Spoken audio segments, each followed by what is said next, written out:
السلام علیکم سامعین، اردو ادب کے یوٹیوب چینل سے آپ سن رہے ہیں پاکستان کے مشہور و معروف مصنف اور ناول نگار ہاشم ندیم کا مشہور ناول پری زاد۔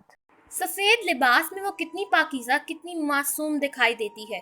شادی کے دن قریب تھے اور گھر میں ہنگامہ اپنی عروج کو پہنچ چکا تھا جب ایسی ہی ایک شام میں گھر کے صحن سے گزر کر کسی کام سے باہر جانے کے لیے نکلا تو صحن میں بیٹھی کسی لڑکی کی آواز سنائی دی، ذرا سنیے۔ میں نے پلٹ کر اور میری سانس تھم گئی تھی۔ مجھے پکارنے والی کوئی اور نہیں، ناہید ہی۔ تھوڑی دیر کے لیے مجھے اپنے کانوں پر یقین نہیں آ رہا تھا اور میں نے گھبرا کر ادھر ادھر دیکھا جسے میرے پیچھے یا صحن میں آس پاس کوئی اور بھی موجود ہو جسے ناہید نے آواز دی ہو، مگر وہاں میرے سوا کوئی دوسرا نہیں تھا۔ دیگر لوگ اپنے اپنے کام دھندوں میں مصروف تھے۔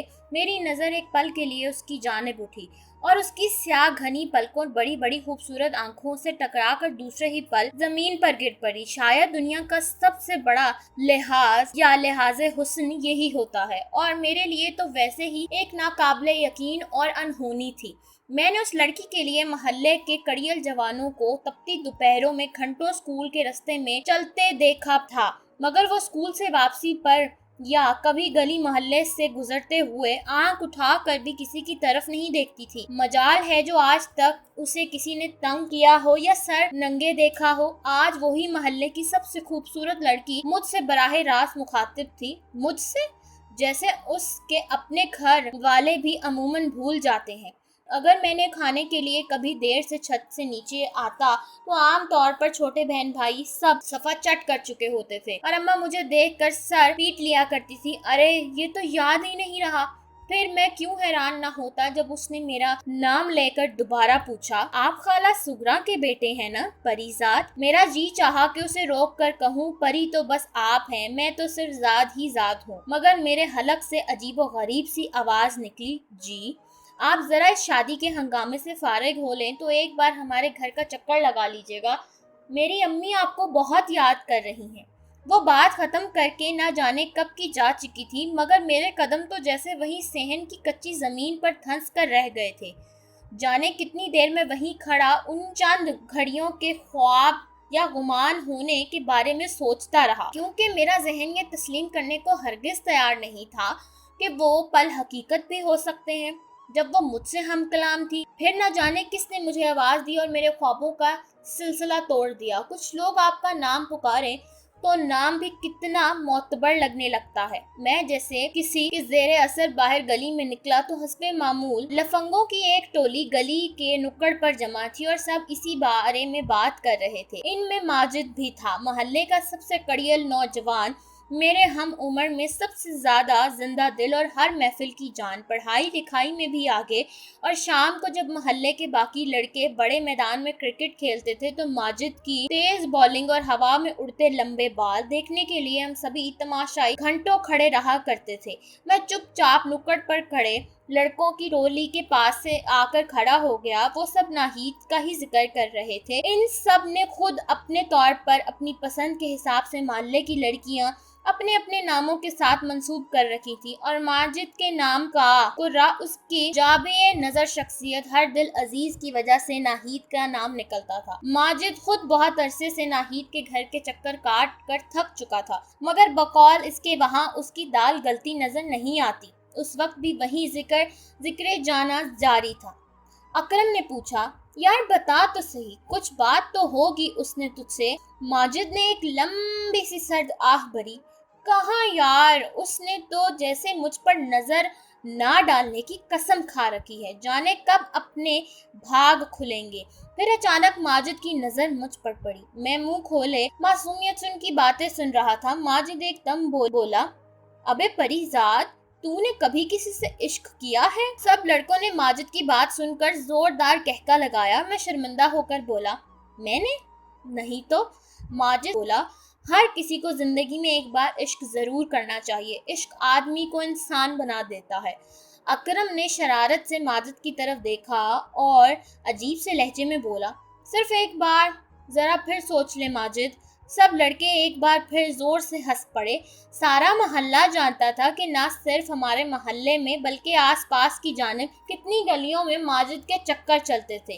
ایک بار تو میرا جی چاہا کہ میں ان سب کو آج بتا دوں کہ ناہید کی ایک جھلک پانے کے لیے وہ سب یہاں گھنٹوں کھڑے ہیں۔ اسی ناہید نے مجھے آج صرف نہ بات کی بلکہ اپنے گھر بھی بلایا ہے، مگر پھر میں نے یہ سوچا کہ بھلا کون میری بات پر اعتبار کرے گا، الٹا مزید میرا مذاق ہی بنے گا، لہٰذا میں چپ چاپ وہاں سے آگے گزر گیا۔ مگر میری زندگی کی پہلی وہ رات تھی جو مجھ سے گزری نہیں جا رہی تھی۔ پہلے تو میں اپنے کمرے کے اندر چارپائی پہ کروٹیں بدلتا رہا اور پھر تنگ آ کر میں نے اپنی چارپائی کو کمرے سے باہر کھینچ کر کھلے آسمان تلے تاروں کی چھت کے نیچے ڈال دیا، اور پھر ساری رات تاروں کو پوچھتا رہا کہ آخر کیا بات ہو سکتی ہے جس کے لیے اس ستارہ جبیں نے مجھے اپنے گھر آنے کا کہا ہے۔ کہتے ہیں دنیا میں یہ جادوگر اور بازیگر ہمیں کھلا دھوکہ دیتے ہیں، ہماری نظر بندی کر کے نہ جانے کیسے کیسے کھیل تماشے دکھا جاتے ہیں، آنکھوں میں دھول جھونکتے ہیں۔ مگر اس رات مجھے احساس ہوا کہ سب سے بڑا جادوگر اور ماہر ترین بازیگر تو خود ہمارے سینے کے اندر دھڑکتا ہے، یہ دل ہے۔ جادوگروں اور بازیگر کی نظر بندی کا علاج تو شاید پھر بھی ممکن ہو، مگر کمبخت اس دل کی نظر بندی کا کوئی علاج نہیں ہوتا۔ میرے دل نے بھی اس رات میری عقل پر پردے ڈال کر میری نظر بندی کر دی تھی۔ اپنے سیاہ چچک زدے چہرے کو بھلا کر میں کسی شہزادے کی طرح ساری رات اپنے سپنوں میں ناہید کا ہاتھ تھامے انجان وادیوں میں بھٹکتا رہا۔ کبھی کبھی ہمارے خواب کتنے خوبصورت ہوتے ہیں، شاید اسی لیے انہیں خواب کہتے ہیں۔ ہاں بھائی، کیا بات ہے؟ انہوں نے تڑکدار لہجے میں مجھ سے پوچھا۔ میں پل بھر کے لیے بوکھلاہٹ میں سب بھول گیا۔ اب کچھ بولے گا بھی یا یوں ہی منہ میں سپیاں ڈالے کھڑے رہو گے؟ جی وہ مجھے بلایا تھا خالہ نے۔ انہوں نے حیرت سے ایک بار مجھے سر سے پیر تک گھور کر دیکھا۔ اندر آ جاؤ۔ میں اس وقت کو کوس رہا تھا جب میں نے یہاں آنے کا فیصلہ کیا۔ بہرحال اب واپسی کا کوئی رستہ نہیں تھا۔ کچھ دیر میں ناہید کی امی آئیں گی اور عقیدہ یہ کھلا کہ ناہید کی 9ویں جماعت کے پرچے ہونے والے تھے اور سالانہ امتحانات میں اسے اردو کے مضمون میں رہنمائی چاہیے۔ جانے اس کو امی کو کس نے کہہ دیا کہ میری اردو بہت اچھی تھی۔ اس بات پر مجھے خود یقین نہیں آ رہا تھا، کیونکہ مجھے پوری زندگی میں آج تک اتنی اہمیت کبھی نہیں ملی۔ طے یہ پایا کہ میں شام کو 4 سے 5 بجے تک 1 گھنٹہ ناہید کو اردو کی تیاری کروا جایا کروں۔ مرزا صاحب ٹیوشن کی فیس بھی مقرر کرنا چاہتے تھے، مگر میں نے انہیں ٹال دیا۔ ناہید کے گھر سے نکلنے کے بہت دیر تک مجھے کچھ سمجھ نہیں آ رہا تھا کہ اس خوبصورت حادثے پر میرا رد عمل کیا ہونا چاہیے۔ رات تک مجھے ایک صدمے سی کیفیت میں رہا۔ صدمے کا تعلق ہمیشہ غم سے ہی نہیں ہوتا، کبھی کبھی اچانک مل جانے والی بے پناہ خوشی بھی ہماری عمومی رویے کی مانند ہوتی ہے۔ شاید ساری بات ظرف کی ہے، خوشی کی ہو یا غم کی۔ ہمارے ظرف کے پیمانے سے بڑھ جائیں تو ہمیں اپنی ظاہری شخصیت کا رکھ رکھاؤ کھو بیٹھتے ہیں۔ میرے ساتھ بھی کچھ ایسا ہی معاملہ ہوا اور اگلے دن 3-4 مرتبہ اماں اور بڑے بہن بھائیوں سے مختلف باتوں پر ڈانٹ پڑ گئی۔ مثلاً میں عام طور پر شاذ و نادر ہی آئینہ دیکھا کرتا تھا، بلکہ سچ تو یہ ہے کہ مجھے آئینے سے ڈر لگتا تھا۔ مگر اس روز جب لگاتار تیسری مرتبہ برآمدے میں لگے آئینے کے سامنے سے گزرتے ہوئے میں نے شیشے میں جھانکا تو برآمدے میں کچھ کام کرتے بڑے بھائی نے مجھے گھورا۔ خیر تو ہے، یہ کنگھی آج کس خوشی میں کی جا رہی ہے؟ میں سٹ پٹا گیا۔ تمہارے 10ویں کے امتحانات سر پر ہیں، اپنی پڑھائی کی طرف دھیان دو۔ آئینہ دیکھنے کے لیے تو ساری زندگی پڑی ہے۔ میں جلدی سے سر ہلا کر وہاں سے ٹل گیا تھی۔ میں گھنٹوں بھر بعد بھی گھڑی کی طرف دیکھتا تو سوئی صرف چند منٹ ہی آگے کھسکتی تھی۔ شاید گزرتا وقت کا تعلق کسی سوئی یا گھڑی سے نہیں ہوتا۔ وقت ہمیشہ ہمارے لمحوں کے ساتھ ضد سے ناپا جاتا ہے۔ ہماری مرضی کے خلاف، ہماری خواہش کے برعکس گھڑیوں کے گزرنے کو وقت کا نام دیا جاتا ہے۔ جب ہم تیز تر چاہتے ہیں، یہ سست تر ہو جاتا ہے، اور جب کبھی ہم اس کے آہستہ پن کی دعا اور التجا میں گڑ گڑا رہے ہوتے ہیں، اسے پر لگ جاتے ہیں، تو پھر ہم بھولے انسان وقت کو گھڑی یا سوئی کے پیمانے پر کیوں ناپتے ہیں؟ بس اپنے دل میں جھانک کر اپنی خواہش ٹٹول لیا کریں، وقت ہمیشہ اس کی مخالف سمت میں ہی دوڑتا ملے گا۔